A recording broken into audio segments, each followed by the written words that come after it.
Bismillahirrahmanirrahim. Assalamualaikum warahmatullahi wabarakatuh.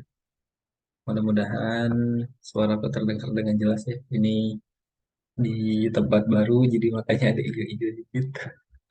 Karena backgroundnya hijau dan kayaknya cahaya terpantul-pantul sampai muka aku. Nah, em, jadi mungkin di video kali ini seperti biasa ya, ini akan jadi video awal untuk jadi bahan kita, mungkin jadi modal kita untuk diskusi yang di hari Minggu malam. Nah, di video kali ini mungkin aku bakal sedikit mengawali dengan beberapa cerita mungkin ya, pengalaman yang pernah aku rasain ketika aku bertemu dengan orang-orang yang menurut aku cukup unik. Nah, aku nggak tahu apakah kalian pernah mengalami atau ketemu sama orang-orang kayak gini ya. Dulu aku waktu SD itu banyak banget tukang dagang ya, yang biasanya itu ada di depan SD. Ada yang jualan cilok, ada yang jualan mainan ya, ada yang jualan mainan, ada yang jual gambar-gambaran, ada yang nyewa Game Boy Advance, ada yang jadi kantin apa, dagang di kantin sekolah, apa lagi ya? Ya banyak lah intinya ya. Nah, dan menariknya selama aku sekolah di SD, pedagangnya nggak berubah-ubah. Mungkin enam ada beberapa yang ganti ya, satu dua orang, tapi mostly orangnya sama itu aja. Yang jual mainan terus, yang jual makanan ya atau apa, telur gulung ya, jual telur gulung, atau ada yang jual telur puyuh yang biasanya kita masak sendiri ya, anak-anak yang masak sendiri, dikasih alat-alatnya. Em, dan kalau misalnya pas lagi bulan puasa, biasanya orang-orang yang mereka biasanya jualan makanan, mereka ganti jualannya ya. Ada yang jualan balon dan sebagainya, mainan gitu. Bahkan aku dulu sempat ada ini ya, ada penjual yang dia itu kakek-kakek yang udah tua banget. Dia kalau misalnya hari-hari biasa jual makanan ya, jual yang digoreng-goreng gitu. Dan kalau misalnya udah masuk Ramadan, dia jual eh apa sih itu? Balon tiup, busa apa sih sebutannya? Bubble. Bubble itu bahasa Indonesia apa sih? Gelembung ya, yang dibuat dari sabun kayak gitu buat ditiup-tiup ya. Dia bikin sendiri terus dijual. Dan terus kayak gitu sampai aku lulus. Bahkan kayak pas adik aku sekolah juga masih beliau juga kayaknya yang dagang ya. Nah, cuma hal yang menarik kan sebenarnya ini ya. Kalau misalnya kita pikir-pikir dengan kondisi apa namanya, mereka dengan jualan yang hal-hal sederhana, sebenarnya berapa sih keuntungan yang mereka dapat? Kan nggak begitu banyak ya kayaknya. Yang jajan juga cuma anak SD, dan mungkin keuntungannya juga kayaknya nggak begitu gede ya. Ya kalau misalnya gede sih mungkin udah nggak jualan lagi, mungkin punya bisnis yang lain. Dan kayak gitu terus.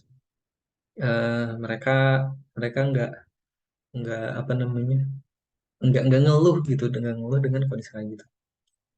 Aku dulu juga sempet ini ya, sempet ikut KKN di ITB. Mungkin teman-teman yang di ITB tertarik buat ikut KKN, mungkin itu cukup seru sih.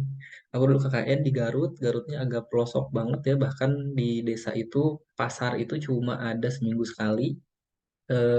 Dan itu jaraknya kalau naik motor setengah jam, dan nggak ada yang jual makanan. Jualnya bahan sandang dan papan ya. Pangannya nggak ada.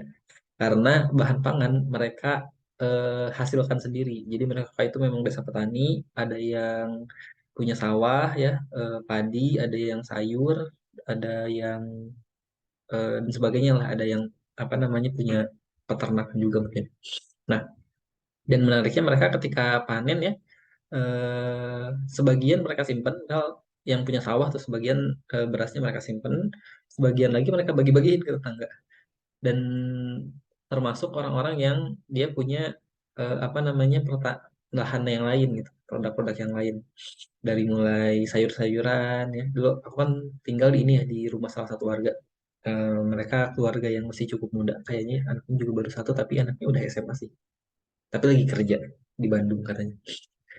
Em, Tempat mereka dikasih ini apa, ada tetangga yang datang ke rumah ngasih sayur-sayur kayak gitu, karena katanya ini baru panen. Nah, sebagian nanti mereka jual, sebagian mereka simpen, sebagian lagi dibagiin ke tetangga. Jadi mereka barter dan apa namanya? Ya nggak disebut barter sih. Jadi mereka punya sistem ketahanan, bukan ketahanan keluarga tapi ketahanan rakyat ya. Jadi semua hasil apa namanya yang mereka hasilin itu dibagiin gitu. Dan menurut aku itu sangat menarik ya karena rumahnya itu rumah kayu, bilik, terus apalagi ya? Listrik nyala cuma malam-malam. Bahkan sampai jam jam 9-an itu udah dimatiin biasanya mereka udah pada tidur karena perlu bangun lagi jam 3 pagi ya. Jadi listrik itu sedikit banget lah. Em, kita sempat bawa mie, bawa kornet yang dikalengin ya, sarden yang dikalengin. Ketika kita bawa, mereka nggak tahu cara ngebukanya dan nggak tahu cara masaknya. Cukup unik. Padahal di Garut loh, nggak terlalu jauh. Nah, tapi mereka tetap bisa hidup-hidup aja, hidup nyaman gitu. Mereka bahagia, mereka ya aku sih ngerasain ya, aku ngerasain ketika tinggal di mereka gitu, disajiin ubi. Aku bahkan waktu pertama kali datang ke rumahnya, itu mereka bikin nasi, terus rebusan daun singkong, sama ada sambal. Nah, terus ada garam di pinggirnya. Terus ketika makan, si bapaknya kan ada istri sama suami ya. Nah, si bapaknya itu nawarin garam ke kita. Ini garam-garam, uyah-uyah kayak gitu kan. Jadi yang mereka tawarin itu lauknya garam. Jadi di mereka bahkan apa namanya bumbu itu mungkin ya cuma garam aja. Jadi biar agak berasa mereka apa namanya masukin garam ke sambalnya gitu, sendok bahkan belong supaya ada rasa asinnya gitu sampai makan nasi dan daun singkong. Dan mereka tetap bahagia, mereka tawa-ketawa, ya maksudnya ya ada kebahagiaan yang aku rasakan lah di sana. Dan mereka kayaknya tidak menyesali diri hidup seperti itu. Nah, kenapa aku ingin ngebahas ini ya? Karena kalau misalnya kita pikir-pikir ya, ketika kita merefleksikan kehidupan kita atau mungkin kehidupan orang-orang di sekitar kita, banyak orang-orang yang mereka merasa tidak bahagia atau merasa nggak puas terhadap apa yang sedang mereka lakukan. Padahal kondisi mereka itu, kalau misalnya kita banding-bandingin ya, sebenarnya bisa jadi lebih lebih beruntung dibanding orang-orang yang tadi aku ceritain. Gitu. Ya coba aja kalau misalnya mereka apa namanya eh, ikut program jika aku menjadi. Nah itu kan ya mereka juga mungkin bisa ngerasain betapa sulitnya jadi orang-orang yang ada di bawah mereka kayak gitu. Baik, ya mungkin secara ekonomi lah ya konteks ini. Nah tapi ternyata ya memang eh, entah kenapa ya ekonomi itu, uang itu, harta itu enggak bisa menjamin kebahagiaan seseorang gitu kan. Banyak orang-orang yang mungkin udah kaya dan sebagainya. Ya kita juga mungkin banyak yang berita-berita banyak orang-orang yang malah mengalami depresi dan sebagainya. Em, yang ini menurut aku cukup agak agak agak aneh sih sebenarnya kayak gitu. Nah makanya eh, sebenarnya ketika kita apa ya menjalani kehidupan ini sesuai dengan janji Allah sebenarnya bahwa kehidupan kita tuh udah dijamin nggak akan kekurangan gitu. Yang ada cuma orang yang miskin dan orang yang berkecukupan. Gitu. Jadi ketika kita hidup kita sebenarnya ketika kita ini ya apa namanya mengusahakan gitu, kita akan diberikan kecukupan gitu sama Allah. Nggak akan jadi orang yang miskin kan. Dan kita ya pasti akan bisa hidup gitu. Makanya kadang aku ngerasa aneh aja ketika ada orang-orang yang ngerasa dia putus asa dalam hidup aja dan ngerasa nggak bisa melanjutkan kehidupannya lagi, nggak worth it dan sebagainya lah. Em, Padahal sebenarnya ya ketika kita berusaha dengan berbagai macam cara apapun ya kita pada akhirnya tetap akan bisa hidup. Kita akan menyesuaikan diri dengan apa yang kita terima itu dan kita akan survive di sana. Ya, ya coba aja kalian misal apa ya bayangin tadi gitu ada pedagang yang dia jualan telur gulung doang. Itu kan ya aku dulu sempat sempat ini bahkan sempat nge-coaching bisnis salah satu tem apa namanya mahasiswa UPI dia punya kakak jadi dia mahasiswa bidik misi ngemodalin kakaknya buat jualan bacil apa ya namanya. Aduh, aku lupa yang cireng kecil-kecil itu lah pokoknya di kampungnya ya dilihat dan penghasilnya berapa ya nggak nyampe 1 juta sebulan ya cuma sedikit, bahkan kadang-kadang nggak laku gitu. Tapi keluarga kakaknya itu udah bisa sangat terbantu dengan modal yang dikasih sama adiknya ya, buat beli gerobak dan sebagainya untuk bisa menghidupi istri dan anaknya kayak gitu. Dan bahkan ada sedikit keuntungan yang dia dapat juga sih, walaupun nggak begitu banyak ya. Kadang-kadang dia nggak ambil juga. Nah, em, makanya di sini jadi sesuatu hal yang menarik ketika kita melihat apa namanya, standar kebahagiaan manusia yang itu beda-beda dan nggak menjamin apa yang kita miliki. Semakin banyak kita memiliki dunia ini, misalnya, semakin kita bahagia, semakin kita merasa penuh, semakin kita merasa puas gitu. Jadi aku rasa nggak nggak nggak selalu apa namanya, nggak selalu inline seperti itu kayak gitu. Nah, em, nah makanya ketika kita apa namanya, ngomongin hal ini kan sebenarnya Allah udah ngasih rezeki ke kita ya. Dan itu tanpa kita minta, Allah itu akan ngasih sesuai dengan kadar biar kita tuh tetap bisa hidup gitu sampai akhir, sampai semua rezeki kita apa namanya, eh, dikasih semua. Jadi Allah tuh udah menjanjikan nih sejumlah rezeki ke kita. Dan kita nggak akan mati sebelum rezeki itu tuh semuanya nyampe ke kita gitu kan ya. Dan sejumlah rezeki itu udah pasti cukup buat kita itu hidup di dunia gitu. Yang artinya ini mirip dengan apa yang kemarin kita obrolin ya di beberapa diskusi kemarin, di mana kita sebenarnya punya hutang sama Allah. Kita udah diciptakan, kita udah dihidupin, kita udah dikasih garansi untuk bisa hidup di dunia gitu. Nah, tinggal gimana caranya kita bisa membalas hutang-hutang itu. Nah, makanya kalau misalnya kita sedikit ini ya, sedikit ngomongin ilmu ekonomi kan sebenarnya, sebenarnya kita kalau di ini ya di Islam kan, hutang secara harta ke orang lain itu kan gak boleh ya sebenarnya. Ya, cuma kalau misalnya kita ngomongin dalam segi ekonomi, em, hutang itu jadi salah satu strategi untuk bergerak secara eksponensial kayak gitu. Jadi bahkan di ekonomi itu, negara itu nggak sehat kalau misalnya dia nggak punya hutang. Tapi apa namanya, dia kalau misalnya hutangnya berlebihan juga masalah. Jadi harus punya hutang tapi nggak terlalu banyak. Hmm, kayak gitu. Yang mana si hutangnya ini sebenarnya bukan digunakan untuk sesuatu hal yang konsumtif, tapi sesuatu hal yang produktif. Ya, bedanya kayak gitu ya.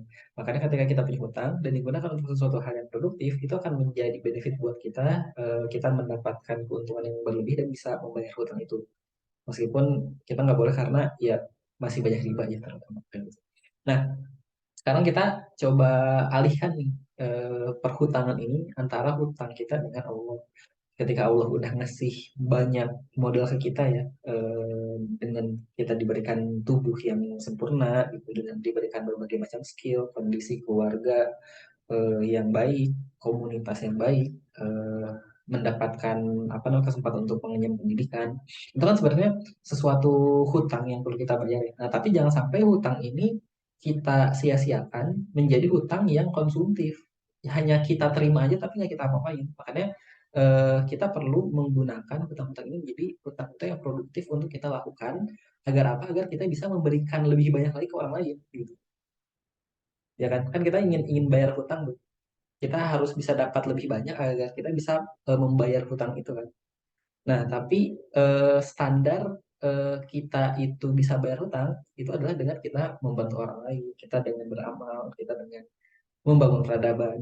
Nah, makanya sebenarnya dengan kita tercipta di dunia ini tuh udah sekaligus ada tanggung jawab kita untuk jadi khalifah itu, karena tadi kita punya punya hutang, dan hutang itu harus menjadi hutang yang produktif dengan kita memanfaatkan semaksimal apa yang kita punya ini, dan itu bisa di apa namanya, diputarkan ya untuk bisa memberikan manfaat yang lebih banyak ke seluruh alam semesta kan gitu. Nah, sederhananya mungkin ini ya, banyak orang-orang yang apa namanya, eh, menganalogikan, misal ketika kita dikasih sesuatu nih sama orang yang kita sayangi, tentu eh, salah satu bentuk kita menghargai apa yang dikasih sama orang itu adalah dengan kita menjaga dan menggunakan sebaik mungkin apa yang dia berikan kayak gitu ya. Dan apa namanya, termasuk ketika kita lebih diberikan banyak hal oleh Allah, ya kita perlu untuk menjaga dan memaksimalkan potensi-potensi atau hal-hal yang telah Allah berikan kepada kita. Jadi bentuk rasa syukur kita terhadap apa yang telah Allah berikan. Makanya konsep syukur itu enggak ini ya, enggak, bukan tentang kita mengucap alhamdulillah, bukan cuma gimana kan, kalau kalau kalau sekarang tuh ya, kemarin kita udah ngebahas nih makna sabar itu menjadi menciut yang menjadi kecil, dan makna syukur juga aku rasa menjadi kecil. Jadi serasa bersyukur itu adalah berterima kasih, mengucapkan terima kasih. Jadi sesederhana ketika kita dapat hadiah ini dari orang lain, kita mengucapkan makasih ya gitu. Nah, kalimat alhamdulillah itu sekarang tuh konotasinya seakan-akan kayak gitu. Jadi orang-orang mungkin ya punya mindset bahwa ketika kita perlu bersyukur adalah kita perlu berterima kasih gitu. Padahal sebenarnya konsepnya nggak kayak gitu. Konsepnya ya kita sebenarnya di, eh, dikasih itu kita perlu balas budi kan. Misalnya gini, ketika ketika kalian nih mungkin di wisuda ya, dapat dapat hadiah dari orang lain kan, kita pasti punya rasa untuk ingin membalas budi itu kan. Itu perasaan hutangnya itu. Dan ketika kita ingin benar-benar bersyukur, ya kita perlu menjadikan hutang-hutang yang kita miliki, yang dikasih sama Allah kepada kita, itu menjadi hutang yang produktif untuk kita putarkan lagi tadi ya ke apa namanya, menjadi manfaat ke banyak orang. Nah, em, itu sih mungkin ya yang ingin aku jelaskan ya tentang apa ya, mungkin makna makna syukur kali ya, makna syukur. Supaya supaya kita apa ya, semakin mindful, semakin menyadari secara penuh bahwa eh, kita tuh punya tanggung jawab, dan kalau misalnya kita nggak apa namanya, nggak mampu membayar utang-utang ini, ya kita akan menjadi orang yang paling malu di akhirat kelak gitu. Ya masa kita udah dikasih hutang gitu ya, dikasih secara cuma-cuma berbagai macam hal, tapi cuma kita nikmati aja, kita cuma menikmati dunia gitu. Kita cuma menggunakan apa namanya, apa yang udah Allah kasih itu untuk memuaskan diri kita. Nah, padahal kita kalau misalnya kita apa namanya punya hubungan yang lebih apa ya, lebih intim, ya lebih intim, lebih ya lebih dekat mungkin ya, lebih dekat dengan Allah, kita jadi bisa ngerasain bahwa sebenarnya itu adalah bentuk kasih sayang yang sangat luar biasa, yang yang kita tuh ngerasa malu dikasih apa namanya, dibantu sebegitunya gitu sama Allah gitu untuk mendapatkan kehidupan yang nyaman di dunia. Makanya mau nggak mau kita harus menggantinya, tapi Allah itu nggak mau kita mengganti dengan apa namanya, ngasih ngasih sesuatu ke Allah, karena Allah nggak perlu dikasih sesuatu gitu, nggak perlu dikasih sesajen, tapi Allah maunya kita berlaku baik kepada orang lain. Jadi ya gimana ya, ya masya Allah banget kan ya kalau misalnya kita pikir itu, udah dikasih tapi nggak mau minta balik, tapi ya udah kamu kasih aja ke yang lain. Kan itu sesuatu hal yang apa ya, yang luar biasa gitu ya, yang ya itu ya susah untuk diungkapkan sebenarnya Kak. Apa namanya yang dirasakan, tapi intinya seluar biasa itu eh, cara Allah menyayangi hambanya, em, yang perlu kita balas dengan kontribusi kita ke seluruh umat manusia ini, karena kita memang di sini punya tanggung jawab ya, untuk bisa memaksimalkan segala potensi yang udah Allah kasih. Em, ya aku rasa kalian bisa coba ya membuat daftar apa aja yang bisa kalian maksimalkan. Kalian kuliah di mana, coba kalian maksimalkan kuliah. Nggak banyak orang yang bisa dapat kesempatan kuliah kayak kalian. Lagi mentoring nih sekarang, maksimalin mentoringnya. Lagi dapat kesempatan untuk aktif di Salman, coba maksimalin. Bisa dapat apa aja. Bagi Salman juga masuk gratis kan. Nggak minta balasan juga Salman kan. Terus apa namanya, ya banyak hal ya yang mungkin nanti bisa kita coba refleksikan ke diri kita. Sebenarnya udah ada cukup, udah ada banyak sekali hal yang udah Allah kasih, dan perlu kita balas dengan kontribusi kita dalam membangun peradaban. Ya mungkin itu aja sih yang ingin aku sampaikan di video kali ini. Mudah-mudahan bisa jadi bahan diskusi nanti, nanti yang mana nanti kita akan ngebahas sebenarnya kenapa masih ada orang-orang yang sulit bersyukur dengan segala hal yang tadi udah aku jelasin. Jadi salah satu hal yang menurut aku penting untuk kita pikirkan ya. Karena ya mau bagaimanapun ya, kita jadi apa ya? Kita tidak berakhlak baik lah ketika kita tidak mampu untuk mensyukuri apa-apa yang udah kita terima. Mungkin gitu aja dari aku. Terima kasih. Aku tutup. Wassalamualaikum warahmatullahi wabarakatuh.